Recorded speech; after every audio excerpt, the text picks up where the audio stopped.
Muitíssimo obrigado, presidente Randolfo Rodrigues, demais colegas aqui presentes. Seja muito bem-vinda, doutora Anísia Yamaguchi. Eu queria lhe cumprimentar pela postura, né? Muitas vezes um ambiente hostil, a senhora sendo constrangida, mas sem elevar 1 milímetro a voz, né? A força da verdade, ela não permite que a gente precise elevar a voz, porque ela é muito forte. Assim como a doutora Mayra Pinheiro trouxe para cá vários estudos, foi até um carrinho que ela trouxe, com estudos randomizados, duplo cego, meta-análise sobre a questão do tratamento precoce, a senhora também trouxe.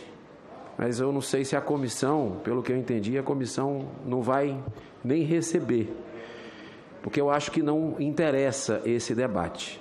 Inclusive, uma sessão de oitiva amanhã, audiência pública, trazendo cientistas e médicos renomados contra e cientistas e médicos renomados a favor do tratamento precoce, para a gente ouvir, poder tirar um pouco a conclusão, foi de forma estranha, simplesmente cancelada, né?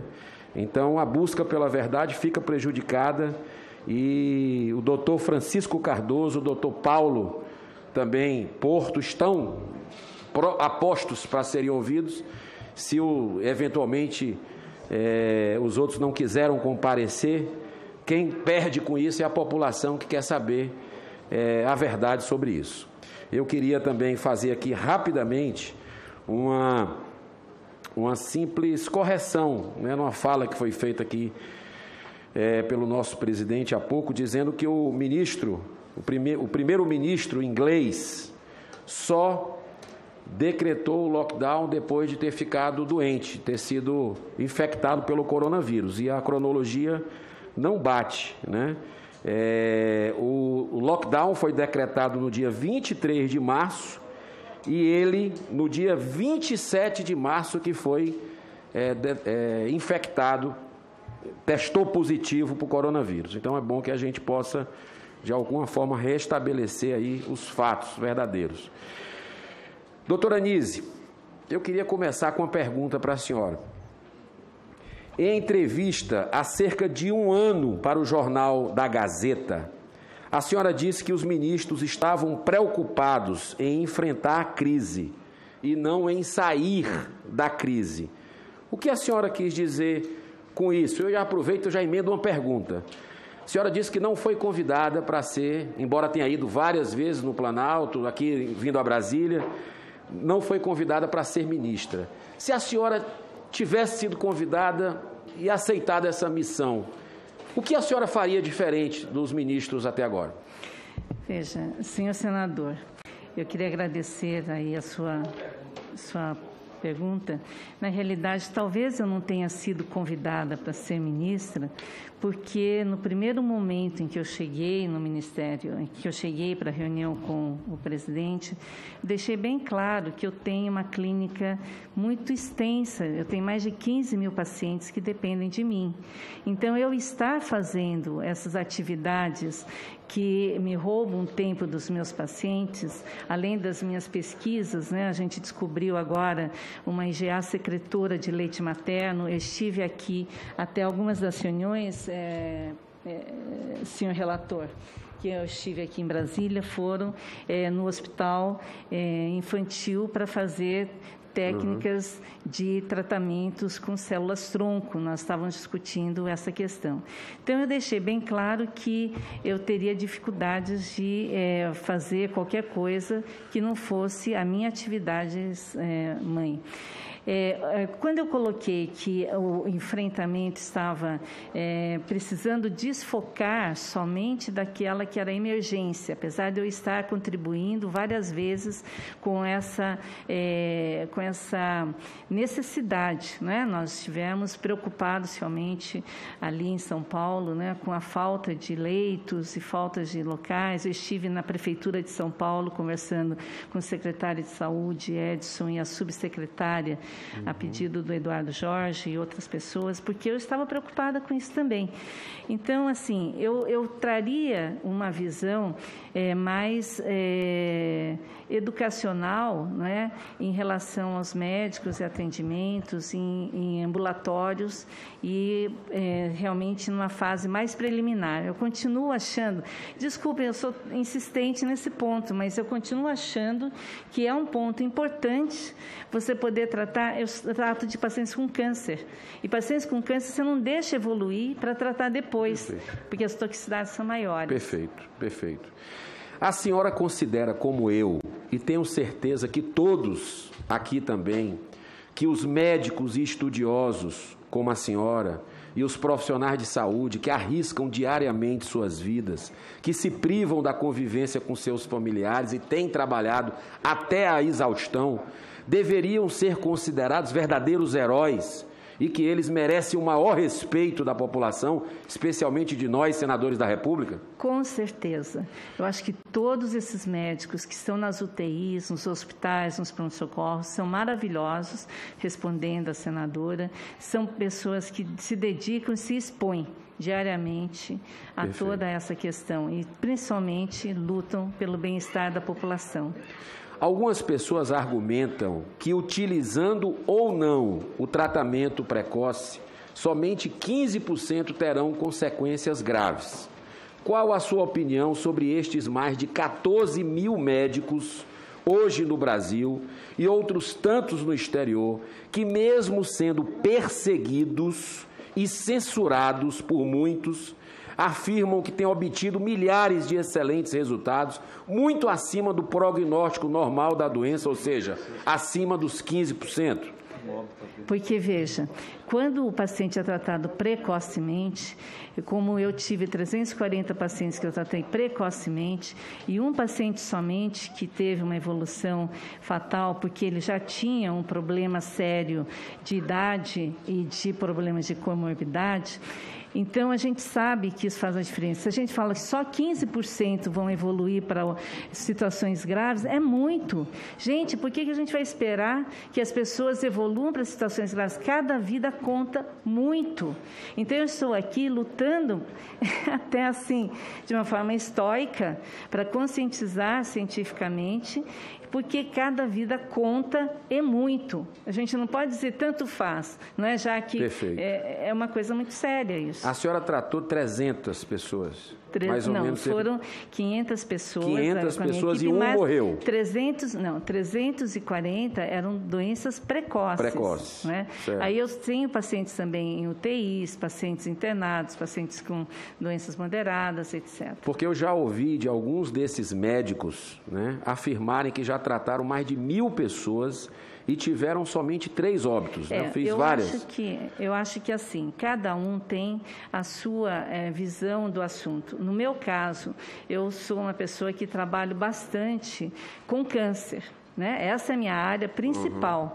Eu estou contribuindo com a área da Covid porque eu sou imunologista e porque eu vejo a necessidade de esclarecimento da população. Agora, eu tenho, na maior parte do meu tempo, atendido os meus pacientes oncológicos, que são muitos e que precisam de mim o tempo todo. Perfeito.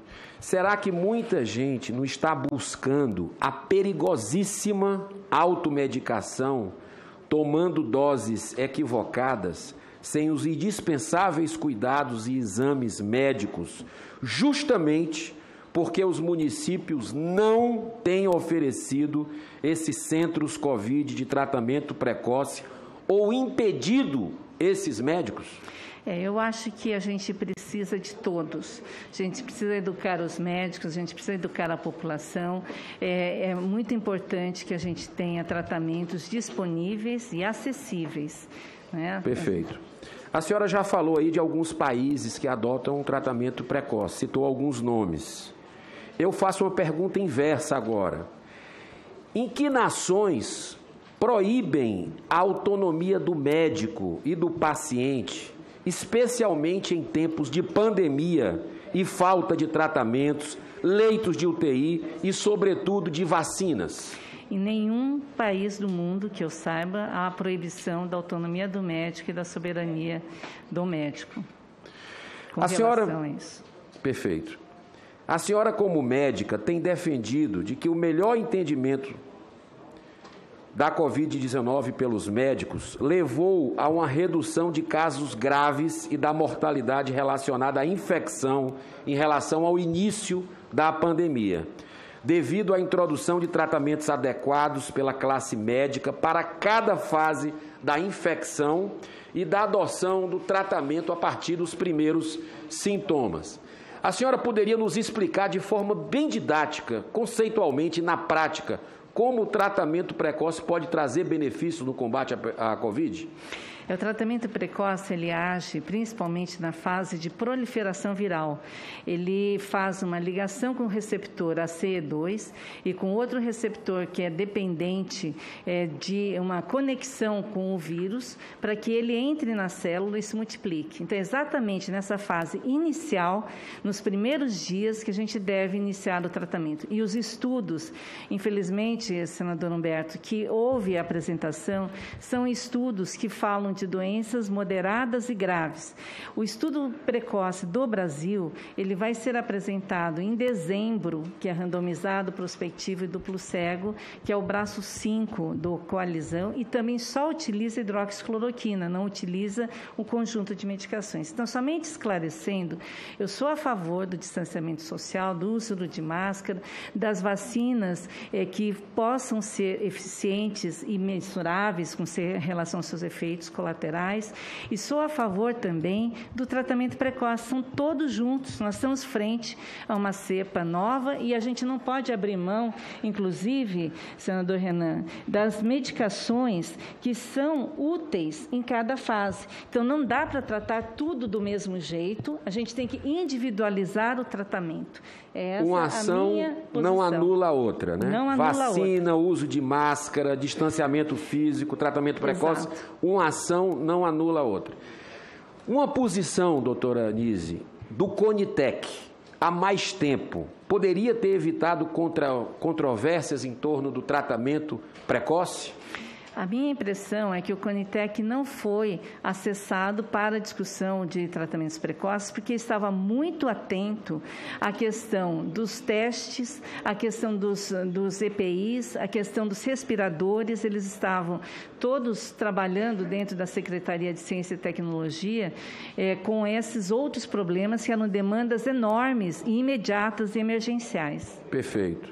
A senhora acredita que a politização, e aí eu faço uma crítica pública ao presidente da República, porque eu acho que não é papel de líder de mostrar medicamento, né? Isso é um papel da ciência, de cientistas que estão divididos sobre o tratamento precoce, é fato, mas isso pode ter gerado uma politização. Eu acho que gerou.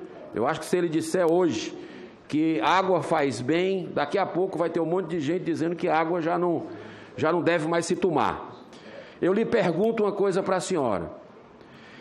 A senhora acredita que essa politização de medidas e tratamentos de combate à pandemia contribuíram para a rejeição a medicamentos de baixo custo que já vêm sendo usados há muitos anos? Veja, eu acho que a política ela é sempre necessária e é por isso que essa casa existe. Então, o que a gente deve ter é a política adequada, onde os pares possam discutir, que não exista autocracia em termos de definição, que por isso mesmo eu seria totalmente contrária a uma bula autocrática. Eu sou absolutamente a favor da conversa e do debate. Então, eu acredito que existem níveis de politização que são necessários para a disponibilização e isso vai mudar certamente esse tipo de discussão política correta. O que não pode é se demonizar quem prescreve e nem de pegar os remédios e caçar os remédios nos lugares onde eles precisam ser utilizados. Então, é esse sentido que eu acho que a gente precisa rever os conceitos e apoiar uma integração maior para que a gente possa utilizar todos os tratamentos. Tá, mas é uma pergunta bem objetiva para a senhora. O gesto do presidente mostrando o medicamento a senhora não acha que pode, por melhor que sejam as intenções dele? Eu não estou aqui para falar de gesto nenhum e nem de julgar. Mas eu estou aqui para falar da parte não, científica. Tudo bem, mas eu acredito que isso, de alguma forma, turvou um pouco e politizou. A politização do vírus é negativa, sem dúvida. A politização é negativa. Dos dois lados, né? No estudo realizado no Amazonas sobre o uso da cloroquina, o que deu errado levando à morte de alguns pacientes ali naquele caso? Veja, esse estudo foi citado, inclusive, no documento da Sociedade Brasileira de Infectologia como um dos motivos pelos quais os efeitos cardiológicos são problemáticos com relação à cloroquina, porque foi usada uma dose muito alta, com 600 miligramas de cloroquina base, 2 vezes por dia, por 10 dias, que é uma dose realmente considerada extremamente tóxica. E isso acabou dando margem também, na mesma ocasião que foi publicado, para alterações em vários centros mundiais, que acabaram levando essa toxicidade como sendo algo verdadeiro da medicação, hidroxicloroquina em baixas doses. O New York Times, inclusive, confundiu, falando que o estudo do Amazonas de hidroxicloroquina tinha matado gente. E não era verdade, era cloroquina numa dose alta. Então, deu margem a essa confusão mundial e acabou sendo citado aqui, inclusive no material oferecido à Procuradoria da República, como sendo um dos motivos pelos quais não se deveria usar a cloroquina. Então, a gente acredita que tem evidências científicas bastante robustas, que é uma droga segura e eficiente, usada há mais de 70 anos, a cloroquina, a hidroxicloroquina, um pouco menos, mas consideradas pela Organização Mundial de Saúde como remédios essenciais.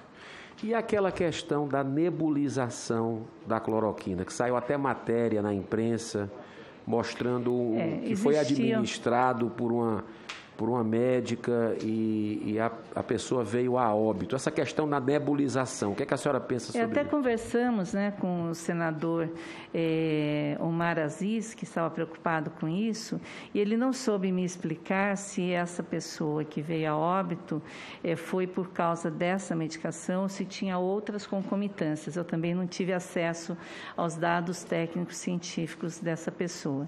E esses dados de utilização off-label, de medicação ou da própria medicação, eles estão sendo discutidos exatamente em vários fóruns de pesquisa, Então, está sendo feita uma pesquisa dessa área e eu acredito que nós vamos ter melhores respostas no futuro. Ok, eu estou satisfeito, presidente Randolfo Rodrigues. Muito obrigado, doutora Anísia. Muitíssimo obrigado, senador Eduardo Girão.